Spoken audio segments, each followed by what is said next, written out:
오늘 하나님께서 저희들에게 주시는 말씀은 사도행전 9장 13절에서 22절까지의 말씀입니다. 사도행전 9장 13절에서 22절까지의 말씀. 저와 여러분들이 함께 읽도록 하겠습니다.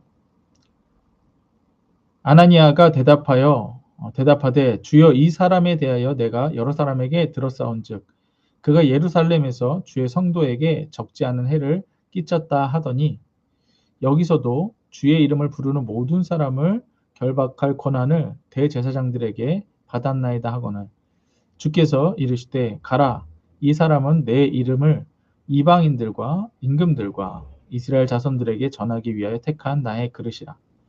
그가 내 이름을 위하여 얼마나 고난을 받아야 할 것을 내가 그에게 보이리라 하시니 아나니아가 떠나 그 집에 들어가서 그에게 안수하여 이르되 형제 사울아 주 곧 내가 오는 길에 나타나셨던 예수께서 나를 보내어 너로 다시 보게 하시고 성령으로 충만하게 하신다 하니 즉시 사울의 눈에서 비늘 같은 것이 벗겨져 다시 보게 된지라.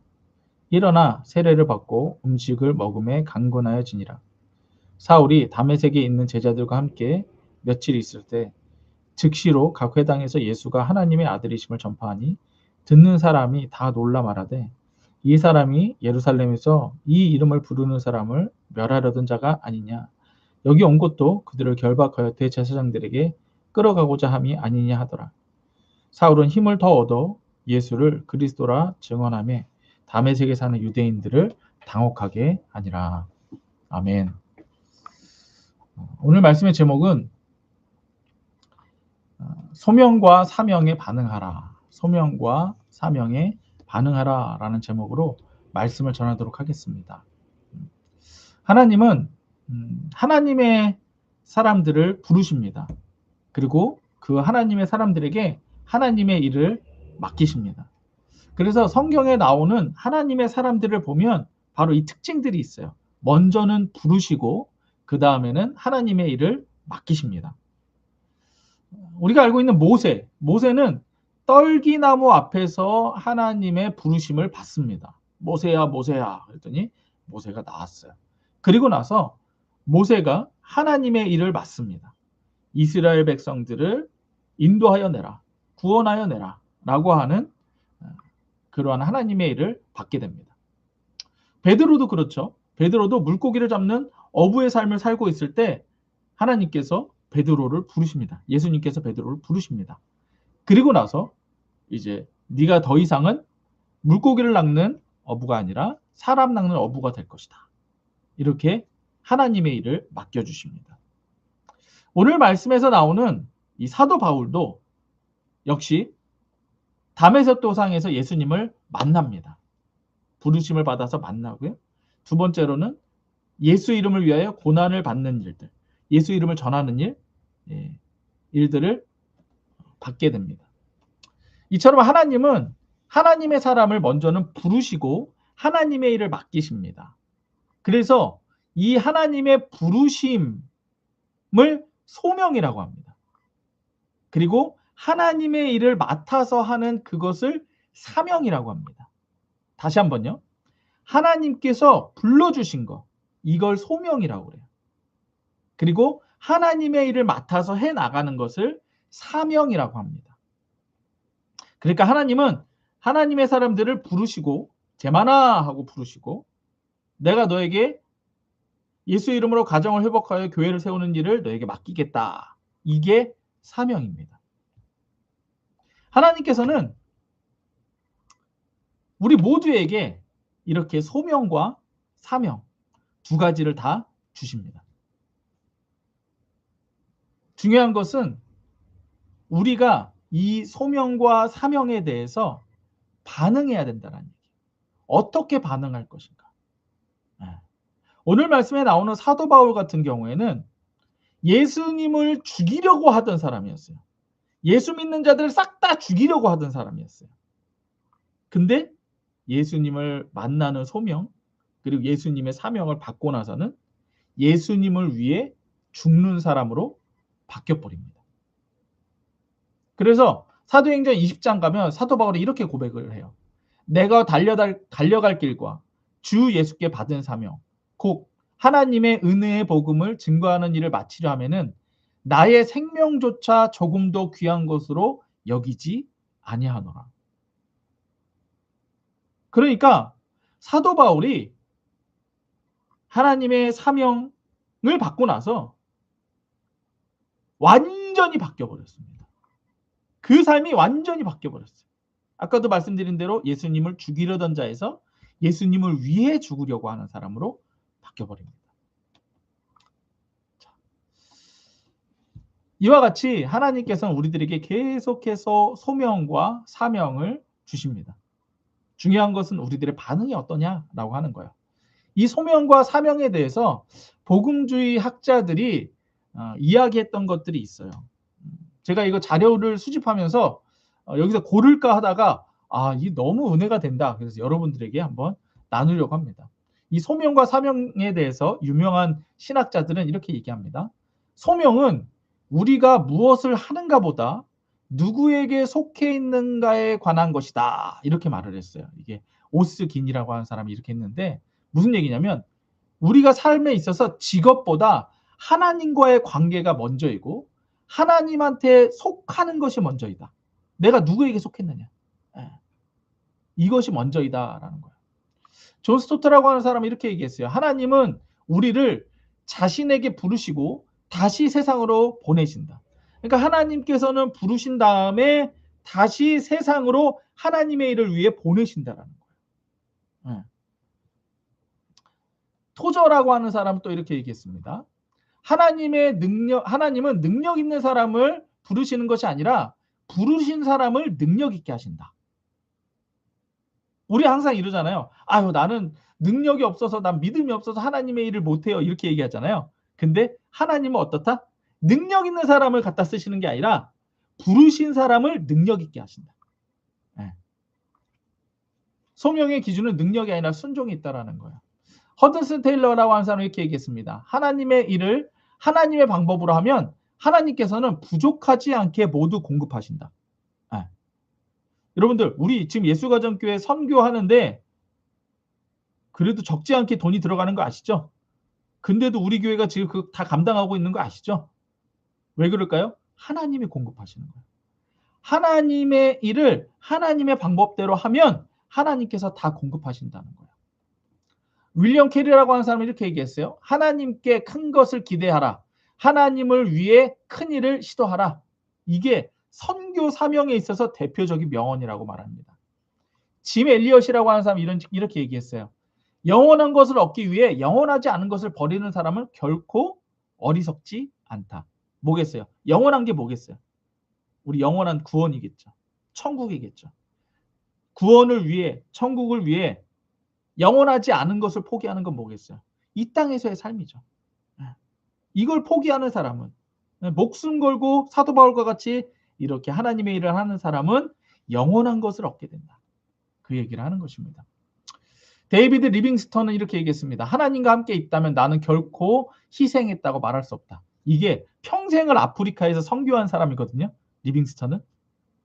평생을 아프리카에서 그렇게 선교했는데 자신의 희생이 결코 희생이라고 말할 수 없다라는 거야. 자, 하나님은 우리가 행복하기보다 거룩하기를 더 원하신다. 그러니까 행복보다 더 높은 수준이 거룩이라는 거예요. 소명은 성공보다 거룩이라는 거예요. 선교는 예배가 없는 곳에 예배를 세우기 위해 존재한다. 그러니까 지금 우리가 하고 있는 게 우리가 가서 교회를 세우는 게 아니에요. 뭐 건물을 세우는 게 아니에요. 예배할 수 있게 하면 되는 겁니다. 한 사람이라도 두세 사람이 모여서 예배할 수 있게 하는 거, 이게 선교라는 거예요. 하나님께서는 우리를 창조하신 목적이 우리가 우연히 존재했다라는 게 아니라는 거예요. 하나님의 사람으로 부르시고 쓰임받기 위해 창조되었다라고 하는 겁니다. 예수님께서는 예수님의 사람을 죽이려는 사울을 부르셨습니다. 사울은 예수님을 만나는 과정에서 눈이 멀었어요. 예수님이 빛 가운데 임하셨거든요. 눈이 멀었어요. 그래서 예수님께서 사울이 눈이 어두워서 이제 저쪽에서 이렇게 어느 집에 가서 이렇게 있는데 아나니아라고 하는 사람한테 가서 이야기를 합니다. 아나니아야, 가서 사울에게 손을 얹고, 사도 바울이, 사울이 사도 바울이요? 손을 얹고 안수해줘라. 그러면 그의 눈이 열릴 것이다. 이렇게 말씀하셨어요. 그랬더니 아나니아가 얘기하는 게 뭐냐면, 아, 예수님, 그 사도 바울이라고 하는 그 사람, 예수 이름 부르는 사람을 싹 다 죽이려고 하는 사람이에요. 그러면 저 가갖고서는 잡혀갖고 죽으면 어떡해요? 그랬더니 예수님께서 하시는 말씀이, 오늘 말씀이 15절입니다. 주께서 이르시되 가라. 이 사람은 내 이름을 위하여 이방인들과 임금들과 이스라엘 자손들에게 전하기 위하여 택한 나의 그릇이라. 그가 내 이름을 위하여 얼마나 고난을 받아야 할 것을 내가 그에게 보이리라 하시니. 아나니아야, 사울은 내가 택한 나의 그릇이다. 내 이름을 위해 고난받을 자이다. 그러니까 두려워하지 말고 가서 안수해줘라. 예수 이름을 전하고 예수 이름을 위해 고난받는 일, 이것이 바로 사울의 사명이었다는 것입니다. 이에 대해 사도 바울의 반응은 완전히 다른 사람으로 바뀌면서 완전히 목숨 걸고 순종하는 자로 바뀌는 것이었습니다. 오늘 말씀 19절입니다. 음식을 먹음에 강건하여 지니라.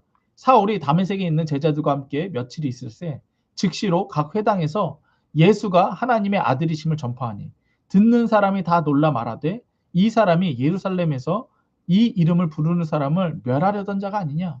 여기 온 것도 그들을 결박하여 대제사장들에게 끌어가고자 함이 아니냐 하더라. 사울은 힘을 더 얻어 예수를 그리스도라 증언하여 다메섹에 있는 사는 유대인들을 당혹하게 하니라. 보니까 어때요? 얼마만큼 변했어요?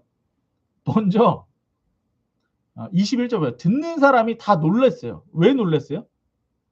쟤 예수 믿는 자 죽이려고 하던 사람이었잖아. 근데 쟤가 예수를 전하고 있어. 그럼 쟤 미친 거 아니야? 이런 식으로 변했다는 거예요. 또 하나는 22절 보면 끝부분에 이렇게 돼 있어요. 유대인을 당혹하게 하니라. 뭐예요? 유대인은 사실 사울이 자기 편이었어요. 유대인들이 시켜서 가서 예수 믿는 자들을 죽여라 이랬는데 그 사도 바울이 변해가지고서는 예수 이름을 오히려 전하고 있으니까 유대인들이 당혹할 만큼 변했다는 거예요. 무슨 얘기냐? 하나님께서 부르시고 하나님의 일을 맡기시는 소명과 사명은 누구에게나 있습니다. 그런데 그 소명과 사명에 대해서 순종으로 반응하는 사람이 있기도 하고요. 아예 신경도 안 쓰는 사람이 있기도 하다라는 것입니다. 하나님은 예수 믿는 자라면 누구라도 부르시고 누구라도 하나님의 일을 맡기십니다. 중요한 것은 우리들의 반응이라는 거예요. 그렇다면 우리는 우리의 소명과 사명을 어떻게 알 수 있을까? 아니, 목사님 정말로 모든 사람을 부르시고 모든 예수 믿는 사람에게 사명을 주시나요? 예, 맞습니다. 그러면 그걸 어떻게 알 수 있느냐? 지금 이 순간 성경을 통해 우리들에게 말씀하고 계시잖아요. 사도 바울의 이 이야기를 왜 성경에 기록해 놨을까요? 예수님이 너도 부른다는 거예요. 예수님이 너에게도 소명을 주시고 너에게도 사명을 주신다는 거예요. 중요한 것은 이 말씀을 보고 듣고 내가 어떻게 반응하냐라는 거예요. 이 소명과 사명에 나는 순종하느냐, 그것을 말씀하고 계신 것입니다. 사도 바울의 소명과 사명처럼 우리의 소명과 사명을 이 말씀을 통해 찾게 하신다는 거예요. 중요한 것은 우리들의 반응입니다. 많은 사람들이 성경을 통해 하나님의 소명과 사명을 보고 듣고 경험합니다. 하지만 그 반응은 각각 달라요. 어떤 사람은 듣고 끝내는 사람이 있고 어떤 사람은 듣고 그래 나도 한번 하나님의 일을 하면 살아봐야겠다 하지만 힘들어서 포기하는 사람들이 있어요. 하지만 어떤 사람들은 사도 바울과 같이 소명과 사명을 위해 목숨도 아끼지 않는 삶을 사는 사람들이 있습니다.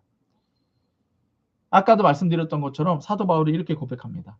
내가 달려갈 길과 주 예수께서 받은 사명 곧 하나님의 은혜의 복음을 증거하는 일을 마치려면 나의 생명조차 조금도 귀한 것으로 여기지 아니하노라. 하나님께서는 지금도 오늘 말씀을 듣고 있는 여러분들을 부르고 계십니다. 소명이죠.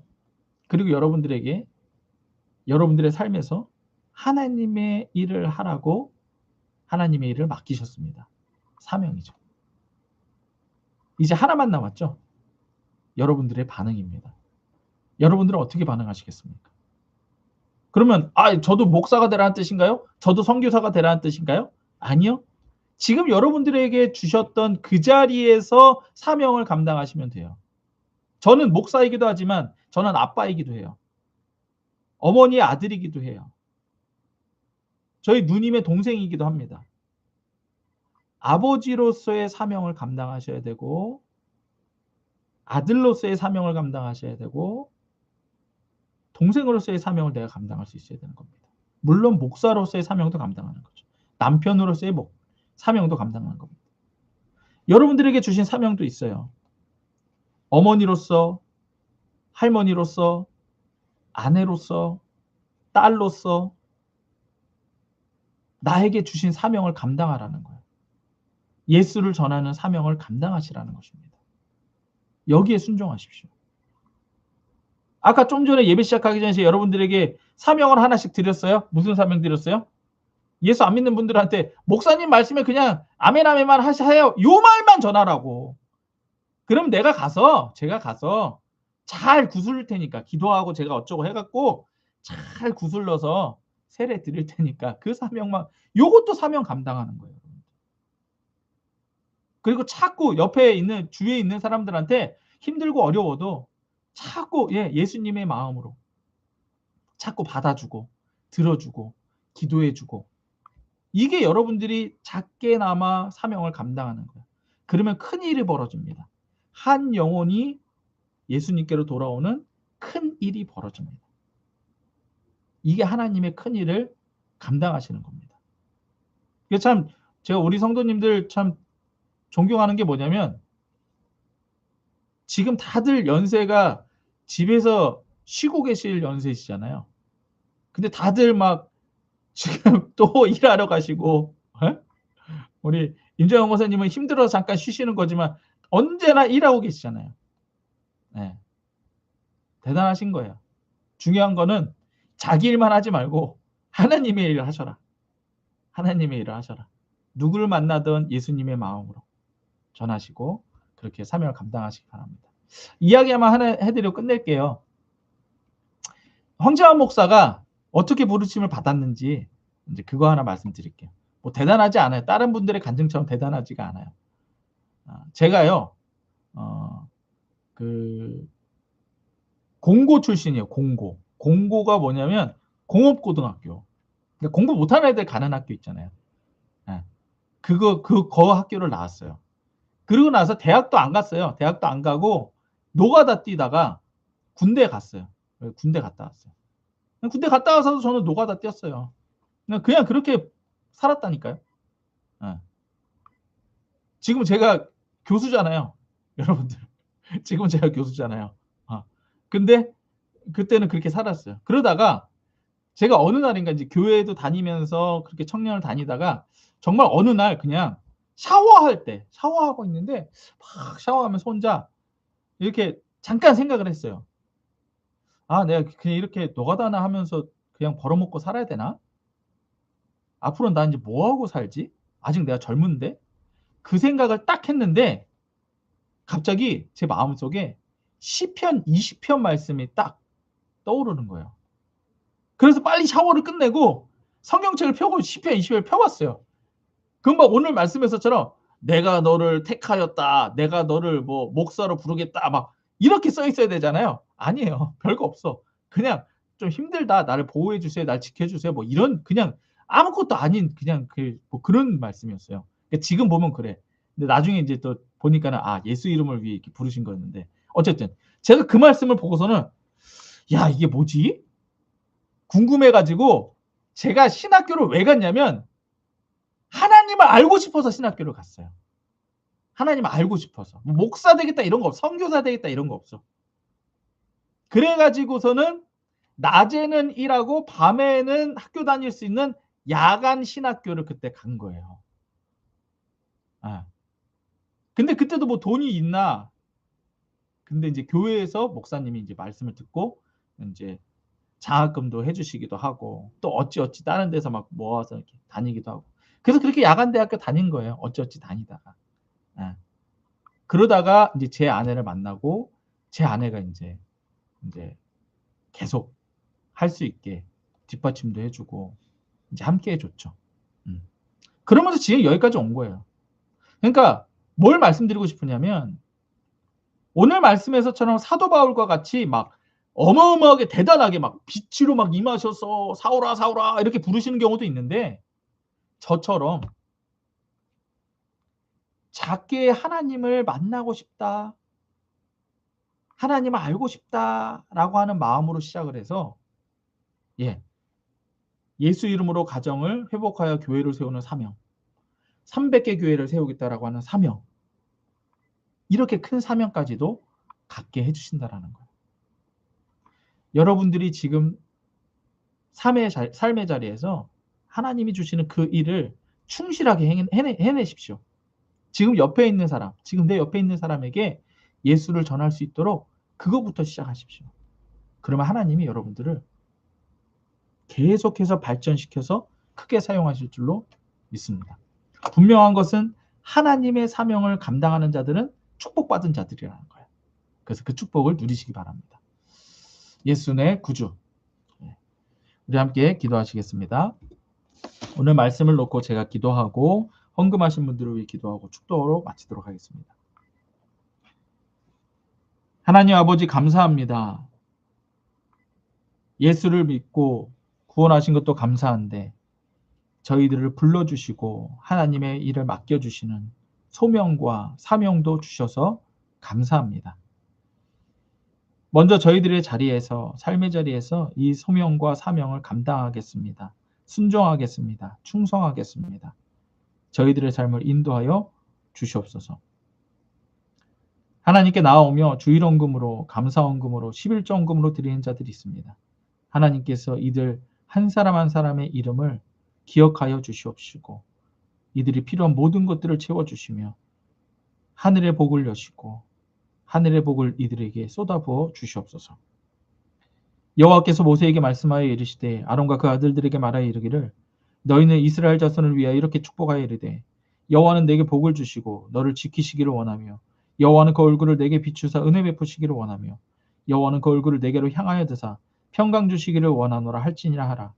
그들은 이같이 내 이름으로 이스라엘 자손에게 축복할지니 내가 그들에게 복을 주리라. 아멘. 지금은 우리 주 예수 그리스도의 은혜와 하나님 아버지의 사랑과 성령의 교통하심이 하나님의 부르심과 하나님께서 맡겨주신 사명을 감당하며 순종하며 축복받으며 살아갈 이 말씀을 듣는 모든 자들 머리 위에 그 가정과 교회와 사업장과 나라 위에 지금으로부터 영원토록 함께 있을지어다. 아멘. 아멘. 우리 하나님께 감사의 박수 올려드립시다. 예수 내 구주. 감사합니다. 네. 감사합니다. 네.